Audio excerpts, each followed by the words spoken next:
Welcome to the extratime.com League of Ireland Voice Notes podcast. You're probably listening to this on Tuesday, but as I speak, it's late on Monday night, and it was a dramatic night in the League of Ireland. Here at the Belfield Bowl, or the UCD Bowl, I beg your pardon, the students lost 4-0 to Derry City. We'll have reaction to this game shortly. Sligo Rovers overcoming St Patrick's Athletic by 2-1. Alan Keane was at the game and he'll give us his thoughts on that. Bohs 3-1 winners against Drogheda United.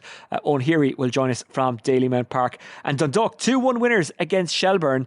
A tempestuous affair from what I'm hearing, both benches getting involved with each other. Former Dundalk captain John Flanagan was on co-commentary for LOI TV, and he'll tell us about the game itself. The game of the night, though, and it sounds like one of the games of the season, was at Tallaght Stadium. Shamrock Rovers 4, Cork City 4. Now, as I say, you're probably listening to this on Tuesday. I'm recording late on Monday night. The positive result for City, somewhat sullied by the injury to Aaron Bolger. He received treatment on the pitch for a long time. Let's hope he is okay. Macdara Ferris of extratime.com was at Tallaght Stadium and afterwards sent us this voice note. Sean Hoare's headed goal in the 7th minute of injury time gave the Hoops their 3rd point of the league campaign and avoided back-to-back home league defeats, having lost their 29-game unbeaten home record last week. The Hoops still sit in the relegation playoff zone position, unbelievably, after 4 games. It's their worst start in the league since 2005, when they had just 2 points after 4 games. That was the season the club were relegated for the one and only time. At different times, it looked like the Hoops were firmly in control of the match. They went a goal up after Rory Gaffney scored in the 14th minute, his first of the season. But Cork City were very impressive. Colin Healy set them out. They took the game to Rovers. Rory Keating equalised in the 34th minute. And then an absolutely amazing goal by Derek Crowley 4 minutes later. Alan Manus came to the edge of the area to clear. He got it towards the centre circle, and Derek Crowley took a touch, and from about 40-45 yards, he drilled the ball over Manus's head to make it 2-1. At half time, Stephen Bradley took off Darren Nugent, who he'd given his first league start to for Shamrock Rovers in the Premier Division, brought on Neil Farrugia. That gave them more of an attacking option. Lee Grace, on his 201st competitive appearance for Rovers, with the stand-in skipper, he equalised in the 54th minute. But 4 minutes later, Cork City went 3-2 up. Substitute Kevin Kustovic came off the bench. Trevor Clark was given Gordon Walker all sorts of difficulty on the left, and he was taken off in the first half. Kustovic came on. He went in the book about 4 minutes later for Fell on Clark after he came on, but he put City 3-2 up just before the hour mark, and Derek Crowley made it 4-2 on the 69th minute as Rovers were kind of caught out. Simon Parr came off the bench. He made it 4-3 with about 6 minutes to go with a close range effort tied in on goal in the 6-yard box. There was quite a lengthy delay of over 10 minutes when Aaron Bolger went down with a head injury. The packed crowd went silent as the medical team dealt with Bolger, and we wish him well as he was taken off. 10 minutes went up on the board even while the treatment was still going on. And so say the 97th minute, Sean Hoare got the equaliser to make it 4-4. Trevor Clark had a chance to win it just 2 minutes later. The match went all the way to the 104th minute. There was 14 minutes of injury time, but it finished here in Tallaght Stadium. Quite a game that everyone here in the 4,028 crowd will remember for a long time. It finished Shamrock Rovers 4, Cork City 4. So that's the analysis of the game from Macdara Ferris, who was at Tallaght Stadium for a dramatic 4-4 draw between Shamrock Rovers and Cork City. Let's hear now from Cork City manager Colin Healy, who afterwards spoke to the media gathering. They unleashed the bench, didn't they? And they brought on the likes of Burke and Toll and all that kind of stuff, and they probably overloaded the wide areas, and we probably went into back 5 and put more balls in their box. But it's a tough place to come, don't get me wrong, and to score 4 goals and just to get a point, we're probably a bit disappointed in that one. I know that what happens is that you do sit back in, and you're inviting pressure on them. Listen, they got a lot of set plays. So yeah, listen, it's happened. Could we defend better? You could say yeah, but it's always hard to always defend. You're defending the lead and the quality that they have, and listen, they're aggressive in the air as well, and listen, they show that towards the end. What about your wonder goal? Brilliant, wasn't it? Brilliant. It's a hell of a strike, I suppose. But the minute he hit it, we knew he was in. He keeps saying he's been brilliant for us. Derek Crowley, he's another young boy. He's come through the academy. Played middle of the park today. Played right back last week, and one of those players that just goes in and does his job and gets on with it. And I thought he was probably the best player in the pitch tonight. Does Crowley have that in his locker? Like, do you ever see him do stuff like that in training? Did you think it was a fluke or something? I don't think it was it? I think he's meant it. He's the keeper's off his lines, but of course he did. Yeah, no, he's a very good player. This is the extratime.com League of Ireland Voice Notes podcast. As we speak, it's late on Monday night. There is football still going on here at UCD over on the cages on the left-hand side as I look back down towards the water tower end. It's cold, I can tell you that, but at least it is dry. So that was all the reaction from Tallaght Stadium, where Shamrock Rovers drew 4-4 with Cork City. Can't wait to watch that one back. Still to come, Alan Keane on Sligo Rovers overcoming St. Pat's. Owen Heary talks to us about Bohs' 3-1 victory at home to Drogheda United. And next, Dundalk beating Shelbourne by 2-1, coming from behind to win that game. There was a little bit of aggro apparently between the benches. John Flanagan, former Dundalk captain, was on co-commentary for LOI TV and LMFM for that game. And afterwards, he sent us this voice note. Well, Oisin, great win here for Dundalk, 2-1 in the end. Really, really hard fought victory. They made fight till the very death by a very good Shelbourne team. Shelbourne very, very organised, very structured, happy to let Dundalk have the ball and hit them on the counter-attack and went into the break. They probably deservedly 1-0 leaders at half-time. Dundalk were a bit lacklustre, a bit lacking in energy in that first half. They had 5 personnel changes from last Friday due to knocks and injuries and the quick turnaround. But whatever Stephen O'Donnell said to them at half-time, they came out with a bit of a pep in their step, a bit more energy, got an early goal. Then they went ahead. And then Shelbourne went hammer and tongs to try and get an equaliser and almost forced it at the end. A couple of goal-mouth scrambles. Andy Boyle especially throwing his body in front of 3 or 4. But Dundalk held out resolutely till the death. And the big talking point then is going to be the game was probably marred a little bit by a bit of a kerfuffle, and both benches ended up in and a lot of pushing and shoving. Don't know what happened at the instigator, but it just didn't look well, and I'm sure there'll be an investigation into what happened. But big story, Dundalk keep on going, another 3 points, roll on, big massive game now in Derry on Thursday. Friday of them. All the reaction from Oriel Park, where Dundalk beat Shelbourne by 2-1, a big win for them, and they've really bounced back from a disappointing result last weekend to win 2 on the bounce. They go to Derry City on Friday night. That will be an intriguing encounter. You can listen to it on LMFM, Drive 105 or BBC Radio Foyle. You can also watch it on LOI TV. Let's go to Dalymount Park, where Bohemians had a 3-1 win against Drogheda United. Owen Heary was there for the Extra Time League of Ireland Voice Notes podcast, and afterwards left us this voice note. Hi Oisin, just leaving Dalymount Park now. Another fantastic night for Bohs, 3-1 victory against Drogheda. A few changes made tonight. Flores to left full, Paddy Kirk to the bench, keep Buckley into the middle of the park. Made a big difference. Bucko in there dictating the play. First 10 minutes, Bohs started very well on the front foot. Took the game to Drogheda. Get a free kick, must be easily 30 yards out from goal. Flores steps up again, absolute cracker of a goal. I thought his goal against Dundalk a couple of weeks ago, the free kick was good, but this one was much, much better. Good start for Bohs. Then Drogheda played themselves into the game. A lot of balls into the box, high balls. Bohs seemed to struggle a little bit. Talbot, bad kick out, ball gets returned, little 1-2, and Draper with a finish, nice calm finish into the bottom corner. Just before half time then, Bohs break down the left hand side, ball roll back to Flores. Great delivery into the box. Gets headed out just to the edge of the box. Ali Q, great finish, leading to 2-1 at the break. Second half, Bohs really up the tempo. Made a quick forward pass, and a lot of players making runs from midfield beyond the back four of Drogheda. Drogheda seemed to get tired as the game wore on. Bohs kept the tempo high. As I said, keep Buckley in the middle of the park. Man of the match in my opinion tonight. Absolutely dictated everything. He was all over the park, making sure passing was playing quickly and forward. Tour goal for Bohs tonight. Ball down the left hand side. Great cross in. Ali Q, little flick back. And there was Akinunde to score. Nice finish. Bring it to 3-1. Game more or less over after that. Few high balls into the box from Drogheda from set pieces, but Bohs dealt with them comfortably enough. This is the extratime.com League of Ireland Voice Notes podcast. Bohemians had a disappointing result last Friday night, but they have bounced back, and their good start to the season under Declan Devine continues thanks to that 3-1 win against Drogheda United. Sligo Rovers, 2-1 winners against St. Pat's, who remember were beaten 5-0 on Friday night by Dundalk. Sligo Rovers didn't have a great result themselves last Friday night, beaten 1-0 against Drogheda, but they have bounced back. Well, tonight as I'm talking, tomorrow as you're listening, Tuesday as you're listening. Let's find out how. with Alan Keane, formerly of Sligo Rovers. Afterwards, he sent us this voice note.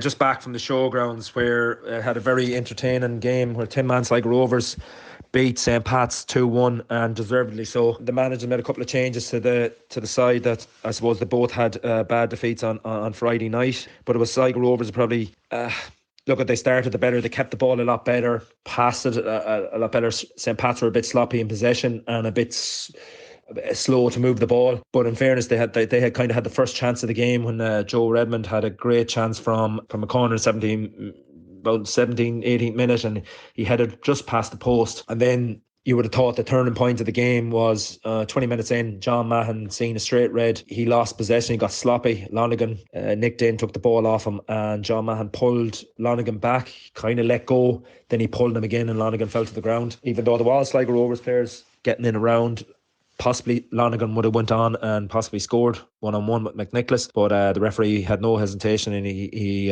produced a straight red card, which I thought probably was the right call. You would imagine then that sending off that you would have feared for Sligo Rovers that, you know, St. Pat's would come into the groove, and they never did. And massive credit to Sligo Rovers. They're the back four, midfield four, and Max Mata, who was superb on the night, led the line really, really well, and they kept their shape. It didn't allow St. Pat's, who said they passed the ball really slow, didn't go wide enough, but Sligo Rovers were excellent, and they're very good on the counter, and they got their just awards in the 30th minute.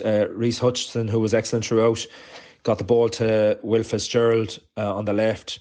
Will Fitzgerald took it down the line, pulled it back to Hutchinson, and a sweet left footed strike, bottom corner, had give Odamuso no chance on the goal. And at that, Sligo Rovers played really, really well. You know, they had a little bit of a let-off on the 40th minute when Owen Doyle got down the right side, and he whipped a great ball across the box. Lonergan was waiting at the back stick, open goal, and he scuffed it and put it just past the post. There was no real note. Doyle had a kind of half chance. Owen Doyle had a half chance just before the break. McNicholas pulled off a great save at his feet. Apart from that, Sligo Rovers and John Russell would have gone in happy enough at half time. Great performance. They actually looked like the team that had the extra man at times, which was worrying for Pats. But Tim Clancy made a couple of changes at half time, trying to get a bit of life into the team, and he brought on Forrester and Jake Mulroney, and to be fair, it gave them a little bit of a lift, especially more so Forrester. He did make a difference on the 60 around the 60th minute. Absolute superb strike from 20 odd yards out. Gave McNicholas no chance. You would have thought that, you know, they might have kicked on from there, but they didn't really. And he had another great chance 2 minutes later where he's dummied two lads on the edge of the box and brought a great save out of McNicholas. And you could see he was getting on the ball. He was trying to get them to do stuff. But Sligo Rovers, you got to give them credit. Again, set in and were excellent on the counter-attack. The ball used to go up to Max Mata. Max Mata held the ball up really well, caused a lot of trouble for Gravoski at centre half. And subsequently, I think it was around the 65th minute, Max Mata won a free off Gravoski. Great thinking by the right back Branaflak, and he slipped in Hartman, who had a sweet left footed strike across the keeper. Tim Clancy would be raging. It was a quick free kick. All the Pats players had, I suppose, their back to the play, and it was great thinking by Branaflak and a top class finish by Hartman. But overall, I think a fair result for Sligo Rovers, who throughout the game were very, very good, defended really well, kept possession really well. Worrying signs for Pats. A lot of players kind of niggling with each other, and the fans booed them off the pitch at the end, and it was a disappointing result for them, but full credit to Sligo Rovers.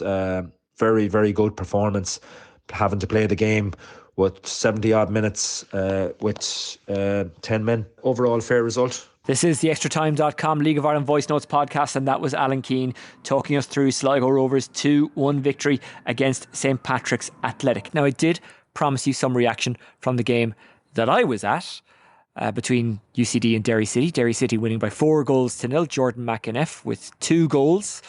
The other goals coming from Ollie O'Neill, who took advantage of a real clanger by the UCD defence. And Will Patching, well, he had a free kick that deflected in. I'm sure he'll claim it. It might go down as an own goal. Either way, Derry get the win.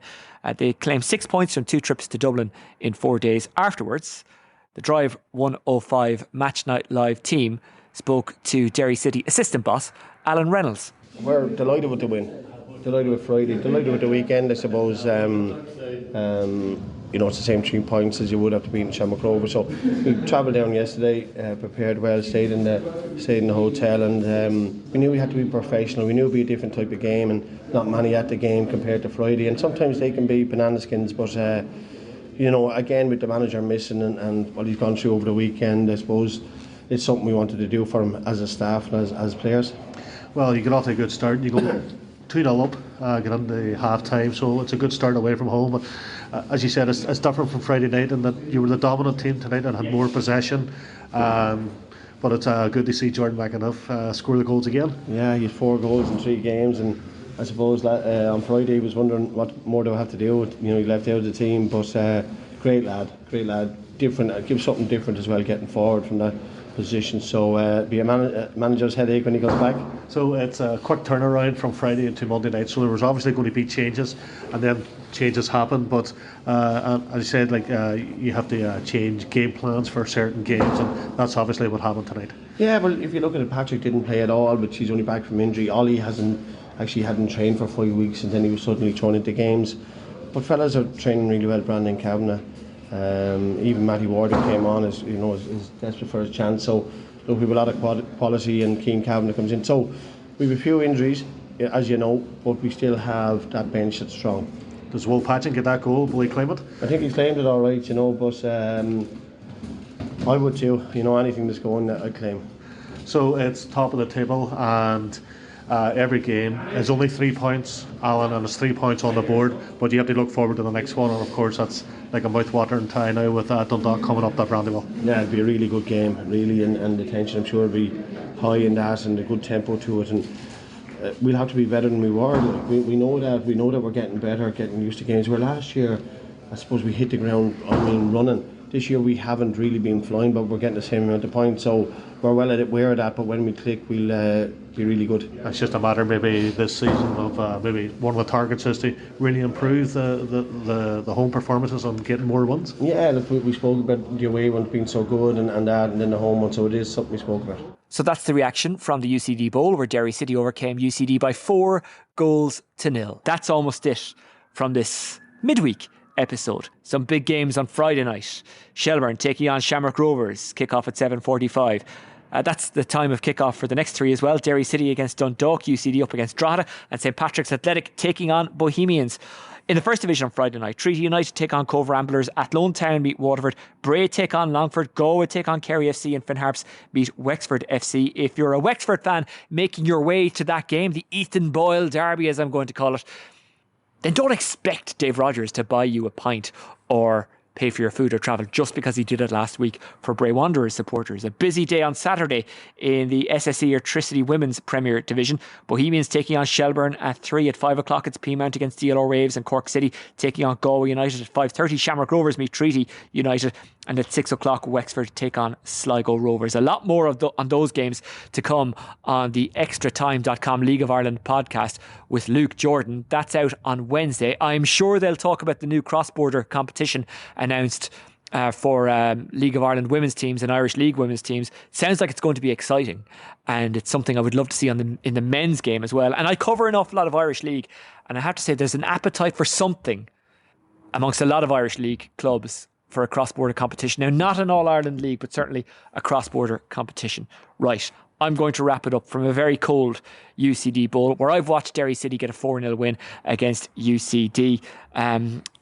All the match reports, by the way, from tonight and, of course, last weekend and the games coming up, available on extratime.com. Well, obviously the games coming up, they're not available yet, but they will be when they're played. You can get in contact with me via Twitter at Oisín Langan. We'll be back late next Friday night or early on Saturday morning with another Extra Time League of Ireland Voice Notes podcast from a very cold UCD. It is goodbye and good luck.